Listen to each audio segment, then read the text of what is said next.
হাত দুটি ধরেছি তোমার, মানব না কোনো বাধা। 13 বছরের প্রেম অবশেষে বিয়ের ছবি প্রকাশ করে যা বললেন মেহজাবিন। এ যেন রূপকথার রাজকন্যার বিয়ের গল্প। সেজেছেন রাজকীয় সাজে, স্বামীর সঙ্গে ক্যামেরা বন্দী হয়ে একাধিক ছবি পোস্ট করলেন মেহজাবিন চৌধুরী। একগুচ্ছ বিয়ের ছবি প্রকাশ করে মেহজাবিন ফেসবুকে লিখেছেন, 2012 সালের 9 এপ্রিল বাঁকা দাঁত এবং সুন্দর হাসির একটি ছেলে আমার সাথে দেখা করতে এসেছিল। আমি যখন একটি শুটিং হাউসের বারান্দায় দাঁড়িয়েছিলাম তখন তিনি রাস্তা থেকে আমার দিকে হাত নেড়েছিলেন।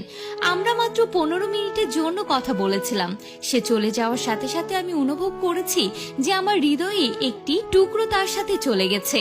তিনি আরো লেখেন, 13 বছর পরে আমরা এখানে একসাথে বেড়ে উঠছি, প্রতিটি উচ্চ উদযাপন করছি এবং প্রতিটি নিম্নকে অতিক্রম করছি। তারা বলে যে 7 বছরের বন্ধুত্ব সারা জীবন স্থায়ী হয়, আমরা এটি প্রায় দ্বিগুণ করেছি। 14 ফেব্রুয়ারি 2025-এ আমরা আমাদের বন্ধন চিরতরে বন্ধ করে দিয়েছি, এই যাত্রা হাতে হাতে চলার প্রতিশ্রুতি দিয়ে।